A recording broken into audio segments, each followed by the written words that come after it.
Welcome to another episode of the Book Tribe podcast, where we interview seasoned authors and people who help authors to uncover the actionable insights that are useful for modern day authors.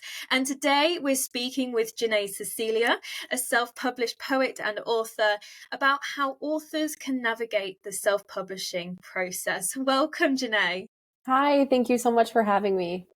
Oh, it's no problem at all. And I'm really excited for today's conversation because I've not yet had the opportunity to kind of talk about the self-publishing process and also to kind of learn more about you and your experience so far. But first of all, we're going to get started with some bookish quickfire questions just to get to know you. Is that all right? Yeah, that sounds great. Wonderful stuff. So first question, are you an early morning, a midday, or an evening writer? Ooh, I would say I do better in the evening. I feel like the midday morning writing is never as deep as I would like it to be. I don't know what it is about the nighttime. It's maybe like sets the mood better for, especially with poetry. Since that's what I'm writing. Yeah, so I would say evening. That's so interesting, isn't it? How people have different preferences. Because I'm an early morning person. I'm Okay. functional and fresh in the morning. Like in the evening, I just want to collapse and read. So the second question is, what is your favorite kind of protagonist, whether it's writing or reading a protagonist? You know, what's your favorite? I would say like a person, or do you mean like a style or? Person? Yeah. Oh gosh. I would say, I'm It's a trying to tough think. question because Yeah. it's like, you know, I really like the relatable characters where I feel like Yes. I know, you know, there's something that speaks to me, but then, you know, I also like the characters that I kind of wish I was. I know. I was just thinking that. I'm someone that I love reading characters that I wish in some way that I could, I don't want to say become, but adopt more of their personality. And just like specifically when it comes to bravery or not caring as much about very small things, because I'm someone that overthinks a lot of the little things. And so the carefree type of character in a story, like whether it's writing about it or reading, I just love the idea of like, I think I would love to gravitate towards being a more carefree person. And that's how I'd like to describe myself. So every time there's a character like that, I'm like, oh, I just need to adopt that a little bit more. Yeah, no, totally get it. So the third question, I'm sorry, these are that second one was quite harsh. And I'm not That's okay. sure this third one is any better, to be honest with you, because I Oh have no, it's okay. no idea.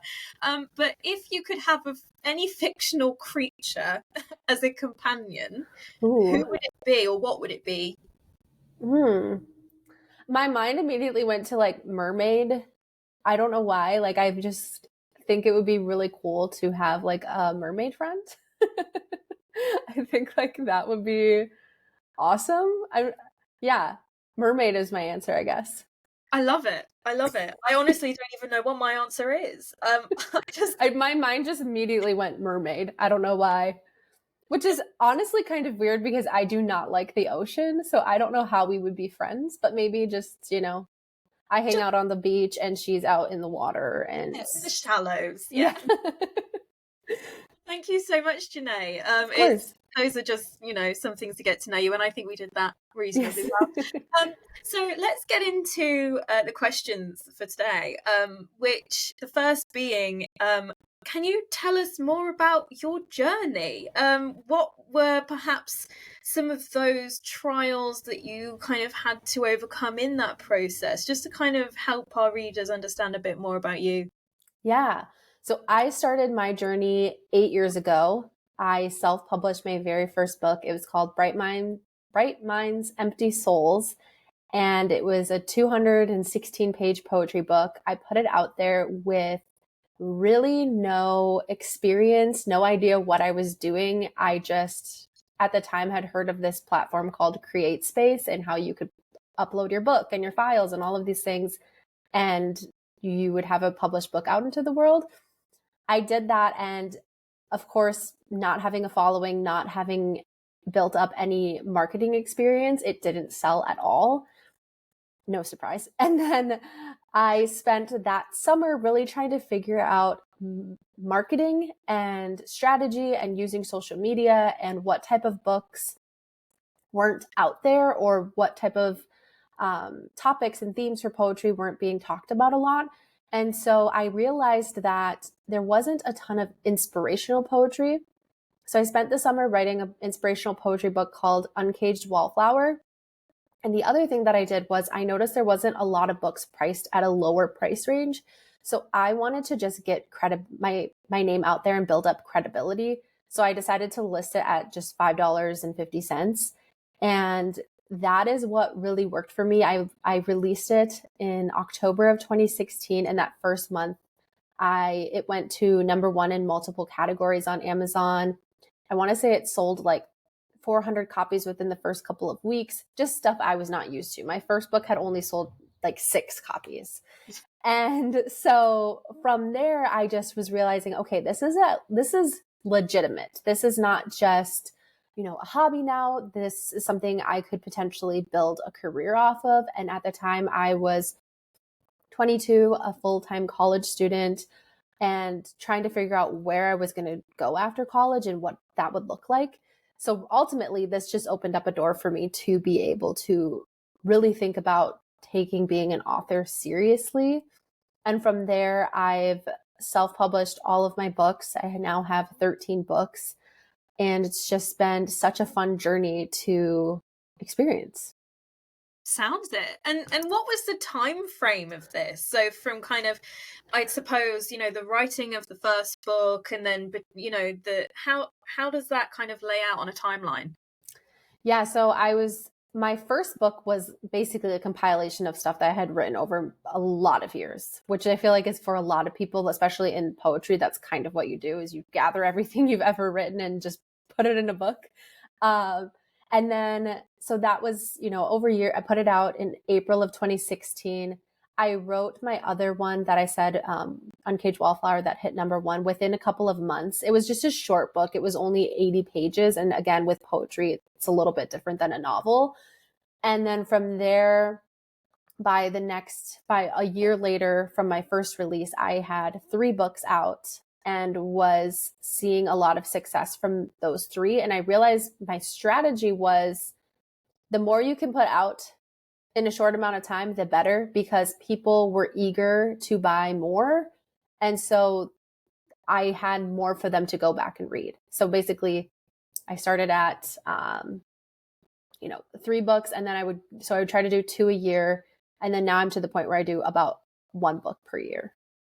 Yeah, it's almost like doing a podcast. When you do it, it's like people, when you first launch the channel, it's like, well, you have to provide some content for people to kind of get excited about, and also deliver a little bit initially, and then as time goes by, maybe you can slow that down. And I think maybe we're seeing that in publishing as well. I know that there's a lot of authors who kind of publish a series of books, one every, I don't know, couple of months or Yes. something. It's nuts. So for authors who are unfamiliar with self-publishing, say they're at this stage of maybe they're writing or thinking about, publishing their first book, what are the biggest misconceptions that they should know about the process?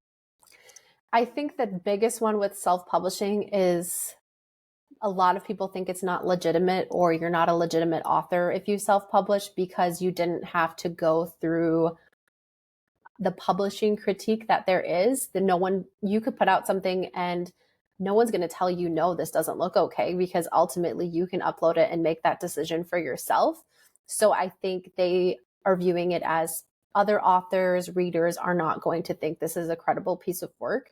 And I just don't think that's true, especially now. So many people are self-publishing. When I first started out, there wasn't nearly as many self-published authors. So it definitely did feel isolating and kind of weird to be on my own island of like, yeah, I self-published my book. It wasn't something that I would proudly state.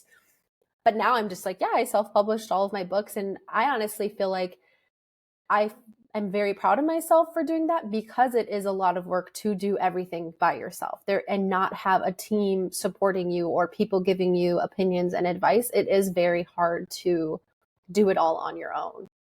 And so what are the mechanics of it? So the route that you've chosen, what are the kind of the steps in that process that you take in self-publishing? Yeah, so when I first started out, there was multiple there's a couple different self-publishing platforms. I'm only super familiar now with Amazon KDP.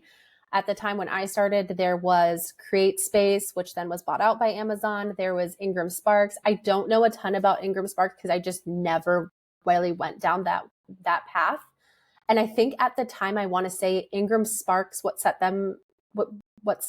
Amazon KDP apart from Ingram Sparks was, I think Ingram had a fee to join and KDP did not. So I was like, well, I'm broke, so I'm going to go the free route and just do that. So from there, it's honestly so simple when you log into Amazon KDP and set up everything. It's very like step by step. You can't really mess it up. And even if you are unsure, they have a huge support system online where you can either like call them, read through platforms, things like that. But I hired out for my cover for most of my books.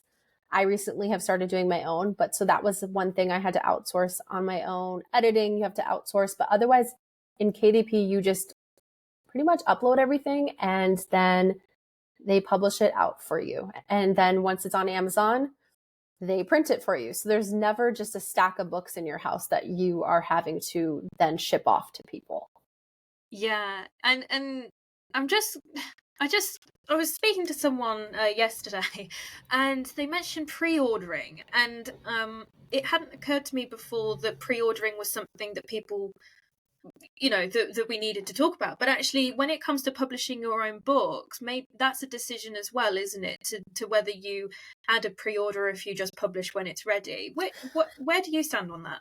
So with Amazon KDP, what is a little bit hard is they don't offer pre-orders for your book of your paperback. They only do ebook pre-orders. I never set that up for the ebook just because that's not necessarily where I see my most sales, especially for poetry. Poetry is just known for people want the physical copy of the book more so than any other genre or book. I think it's just because the style of it feels more homey and cozy. And so ebooks just for poetry are very, very different than ebooks for a novel. But yeah, sorry, I just totally lost my train of thought. What was your initial question? It's just it's just something for authors to consider, I guess. And if you're saying that for poetry, the circumstances are slightly different, that perhaps for for fiction authors, novel writers, that actually maybe it is something to consider. But I just wonder whether, as you were saying before, getting sort of out there, getting your name out there first, and then once you kind of have that following and that audience, that then you start to add pre-ordering in, and those kinds of features might be. Yes, I would agree. I'm not against pre-ordering. If Amazon KDP had it, I would do it, especially for the paperbacks. It just tells you the interest, who's, potentially going to be buying it, all of those things that you just don't get. Like I just released a book yesterday. I won't know a lot of the who, what, where of how type of stuff for a couple of weeks because it just takes a while for everything to process and for you to get numbers and figures back. So to have that ahead of time would be nice. Yeah, totally get it. And so for authors who are considering it but are perhaps hesitant to self-publish, what would you say are kind of the biggest benefits or upsides even of self-publishing?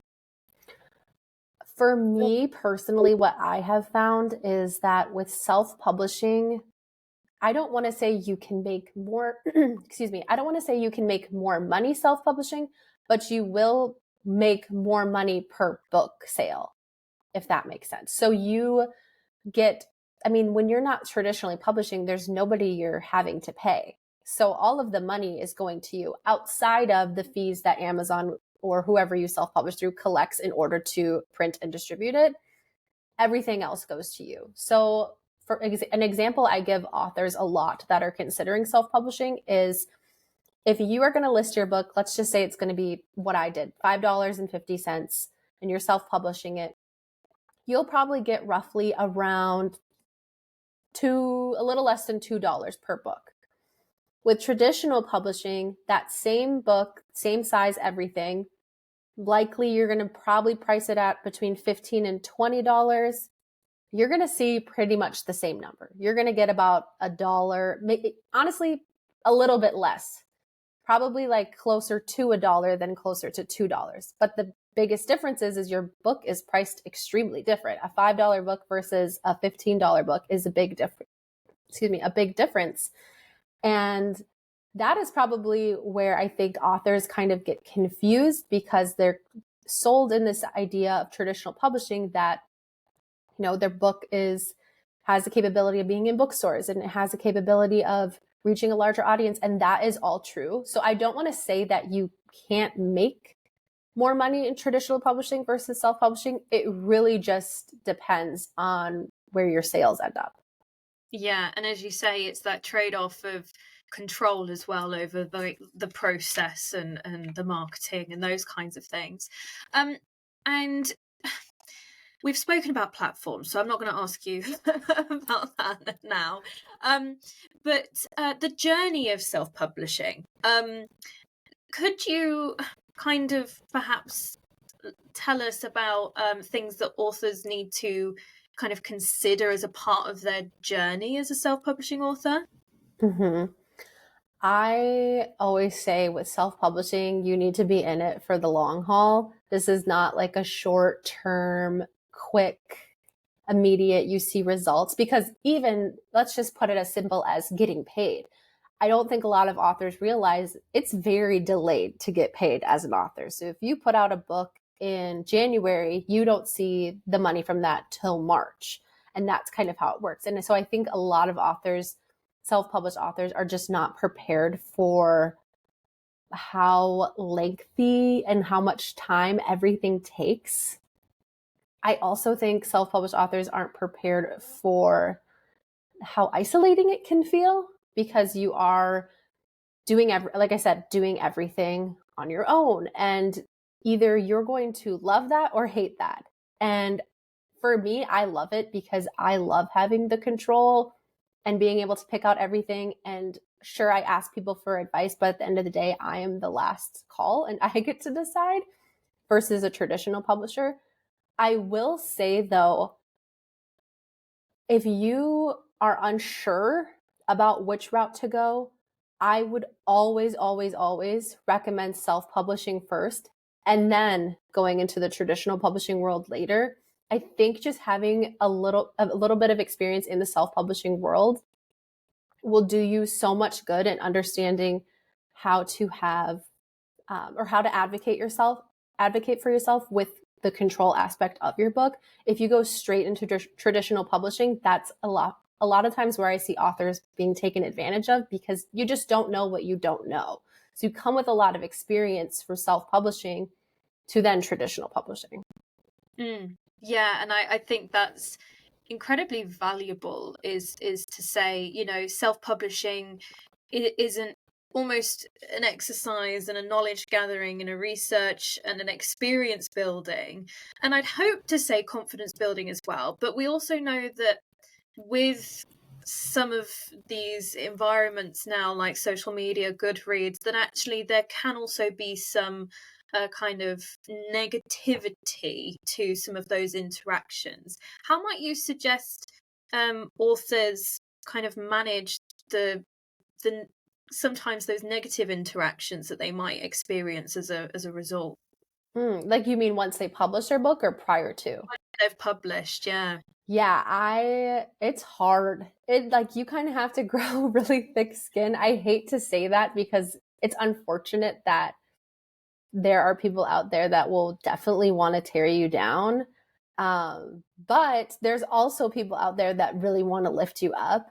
For me, I know personally, I now in my career can handle reading the bad reviews and be totally fine with it. In the beginning, it really broke me, like to hear someone just not even rip apart my book, but it was just more so like ripping apart me as a person.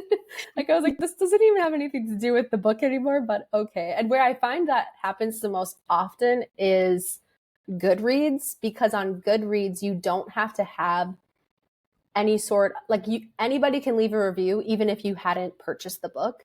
Amazon's a lot more strict, like it has to be through, they keep track of who's purchased if you're, actually credible. So I think it's a lot nicer over there to read the reviews. But it is hard. It's hard as an author to just have to deal with the hate, or maybe people trying to tear you down, or people not understanding what you're doing or not understanding your book, because all you want to do is just put out something into the world that you hope people will love. And I just try to remind myself that for every person that's saying something mean, there's so many more people that love it. And I need to focus on that more so than the negative comments. Yeah, I couldn't agree more. And it is a sad kind of the dark side almost of publishing and writing, and it just comes with the territory of more exposure and Mm-hmm. More visibility. My husband always would say, he's like, you're doing well if there's people out there that are saying mean things about you, because that means you've made it in some aspect. I'm like, okay. I wish it didn't have to be that way, but I guess it's true. Yeah, no, absolutely. That's very, very good advice from him there. So for authors who are perhaps then feeling overwhelmed by the prospect of self-publishing, the process, the possible kind of negativity, if they're kind of holding back from publishing their work at all, what would you say? I would say at the end of the day, who are you writing for? Are you writing for yourself, or are you writing strictly for the readers? Because when I was first starting out, I was writing for myself. Like, this is just something I absolutely love and want to do. And I think if it's something you absolutely love and want to do, you just have to get past that idea of pleasing everyone and making everybody happy. Yeah, that would be my biggest tip of it, or my biggest piece of advice. Great. No, not that's completely fair. And um are there any kind of resources or communities that they can tap into to kind of find advice or to find that support to either get them through that first phase or throughout and beyond into their career? Yeah, when I first was starting out, there was basically nothing. Like, I would Google self-publishing or self-published authors and I just couldn't find anything. Now there are so many people on TikTok specifically. Even I look up pretty frequently people talking on there about self-publishing, their journey. I'm learning things all the time. Even now, I'm 8 years in, from people that are self-publishing and sharing about the things, tips that work, what doesn't work. That's where I find a lot of my information now. Prior to that, it was YouTube, was just finding people that also I could relate to. Amazon KDP also does have a community page on there where people ask questions and kind of can engage with each other. I'm not sure how people use it. It's not used as much. I think a lot of people that have those questions kind of go to social media to ask them and create a community over there. But I love now, like I said earlier, how many people are self-publishing, because it doesn't, I mean, it is crazy to me how many books I find out are self-published that I didn't even know they were, and just how many authors have really chosen that path. Even traditional authors have now started to kind of go that way and sort of go back and forth between traditionally publishing a book and self-publishing. So I think it shows for itself when people are doing that it is a credible thing. Yeah, and there are some incredible examples of self-published works that even myself, I've picked it up and I've gone, oh wow, that's really good. Like, whether it's the cover and it's the actual writing and the story, you just like, wow, it's so incredible that there are so many great authors out there, and not all gone through traditional publishing, it's almost like, oh, where, find me more. And I think as a self-published author, what can really set you apart, like you just said about the covers, I think that is huge. Having a really, really good cover as a self-published author is a big deal, because there are so many self-published books out there. I don't want to say they use like clip art, but you could just tell by looking at the cover that this is not professionally done. And that's all fine and everything, but it will make people not purchase the book just based off of that. So I think the one thing I always tell my self-published authors is really invest in your cover. Either find someone that can create it for you, or watch a lot of videos on how to make it look very professional, because that'll set you apart in the self-publishing world. Yeah, absolutely. Yeah. And I think that that's come out strongly in some of the other conversations we've had on the podcast so far as well, is the importance of the book cover, and having one It's that is huge. genre, that is attractive. You're not just taking stock photos from. Because people really do judge a book by its cover. That old saying, like, don't judge a book. I'm like, no, people do. Like, I even think about it sometimes where it's my books. I'm like, if anything, at least if you don't like it, at least it'll look nice out on your coffee table. Like, it's a pretty cover. So I hope you like the book, but at least it also looks nice. So, Jennae, you also talk about kind of mental health and all of these great kind of side topics alongside your writing.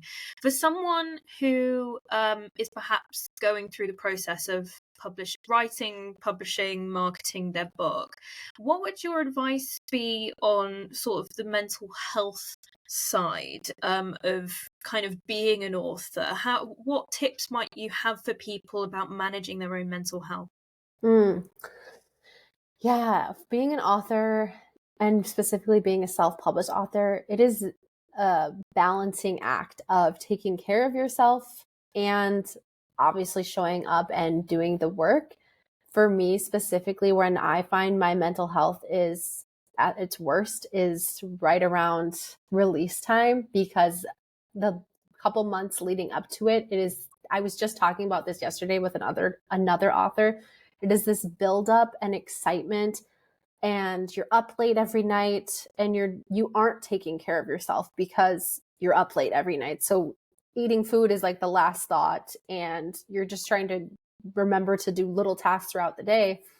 Then you get to release day, and it's almost like, I don't know how to explain it, but like a sadness in a way, because this big event is now over and it's here, and it's wonderful to see your book come out into the world.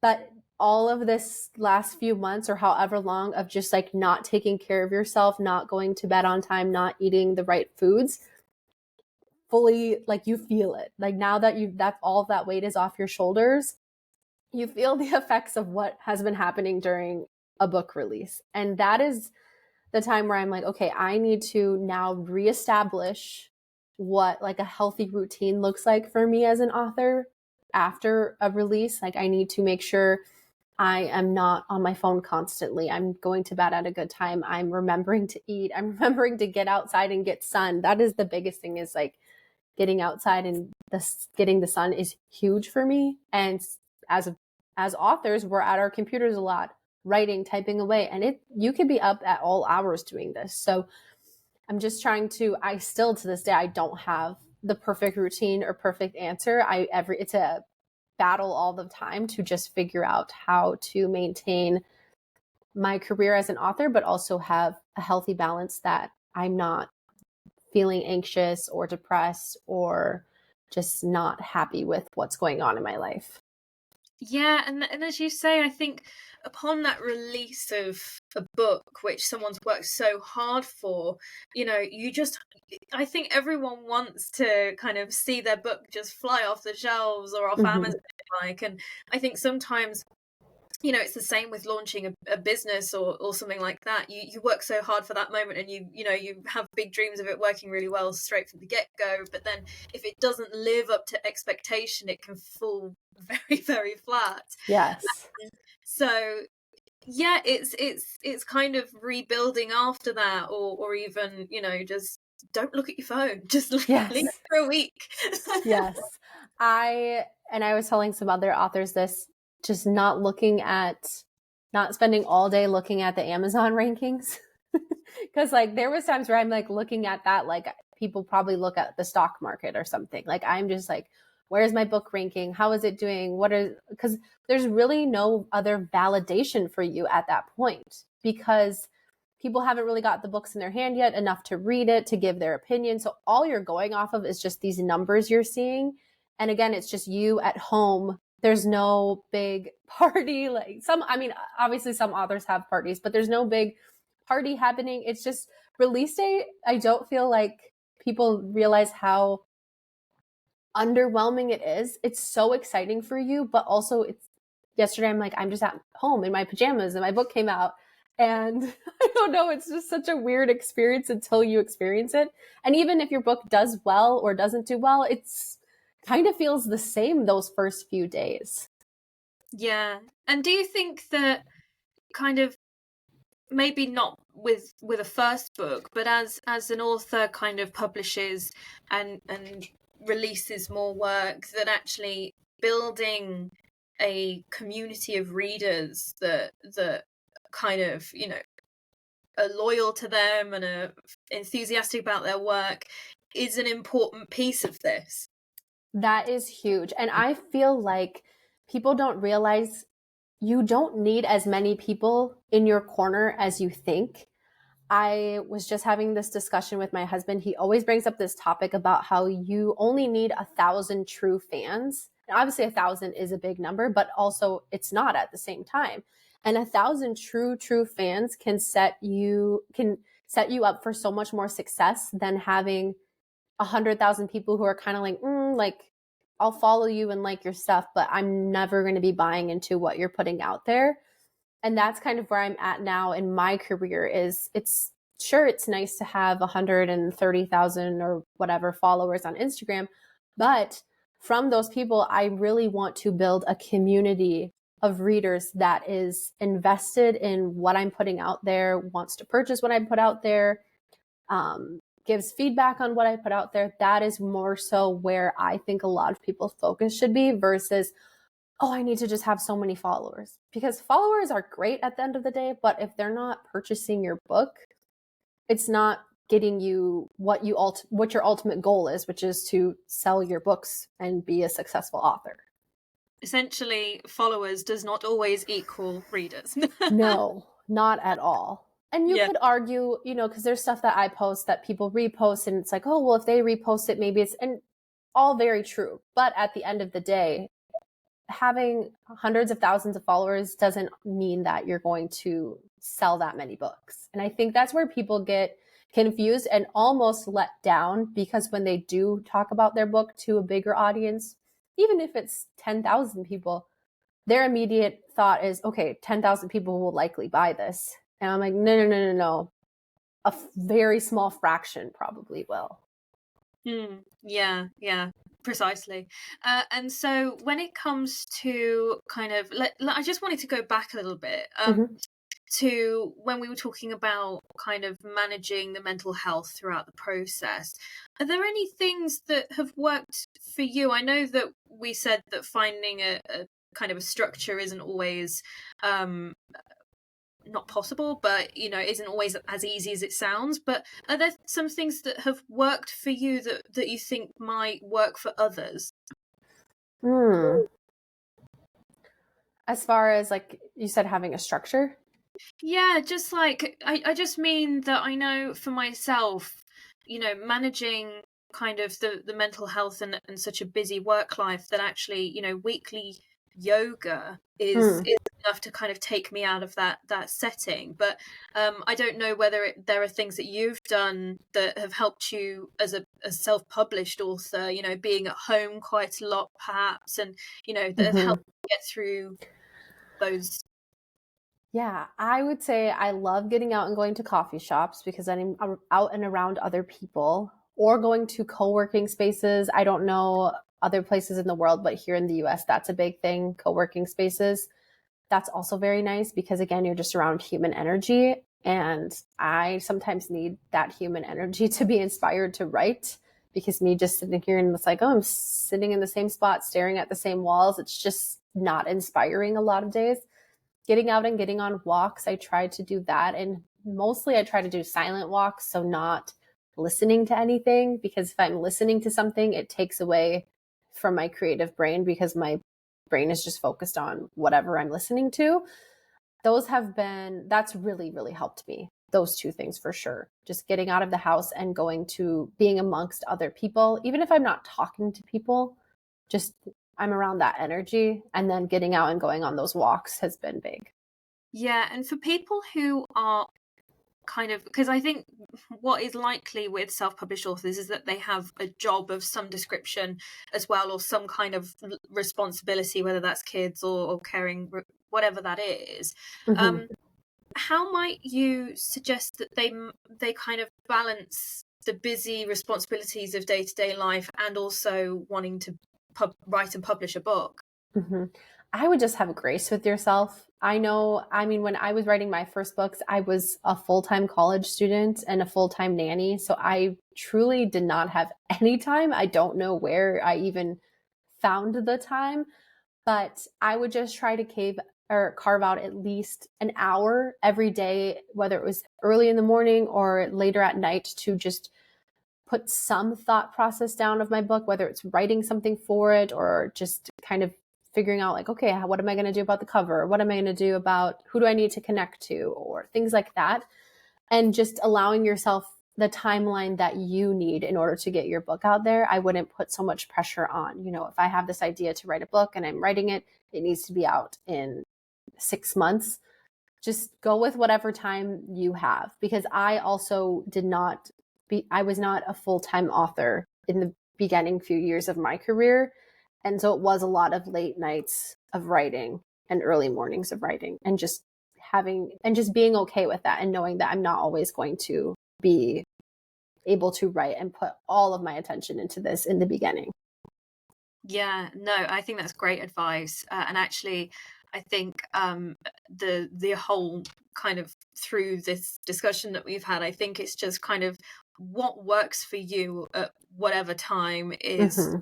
just kind of, taking it as it comes. I think one of the things that I definitely noticed about myself is I have peaks and troughs of energy, and so I work really hard in those peaks, and then when I'm feeling like I'm in a trough, I let myself off. I Mm-hmm. don't want myself to be at the same energy as I am in those peaks. So yeah, it is kind of about taking everything in stride and just seeing what works. Well, Jennae, thank you so much for today. I've Yeah, got one thank more you. question to ask you, Mm-hmm. which is for authors listening. Did you have one piece of advice? And this could be about the self-publishing side, it could be about the mental health side, but is there one piece of advice that you would give them? Mm. I think my biggest piece of advice is kind of just a compilation of things I've said throughout this episode, which is to just have grace with yourself on your publishing journey and allow it to be your journey, and not compare what's going on with other authors, whether it's in your genre or just authors that you see are very, very successful on social media. I personally find myself sometimes, I'm like, whoa, how are they selling so many books? How are they getting their books turned into movies? How are they doing all of this? And at the end of the day, I just want to remember that I need to focus on my world and making my world and my journey as an author the best it can be, and not constantly be comparing myself to all these other authors, because then I will just feel completely drained. So just really honing in on focusing on your world and taking your time, and having the grace for yourself that you need. Wonderful stuff. Well, Jennae, thank you so much for today. I really appreciate Yeah, thank you. you so much for having me. Yeah, it's been wonderful to learn more about you and to get some advice from you for authors, and also to learn more about self-publishing. So thank you so much for your time. Thank you.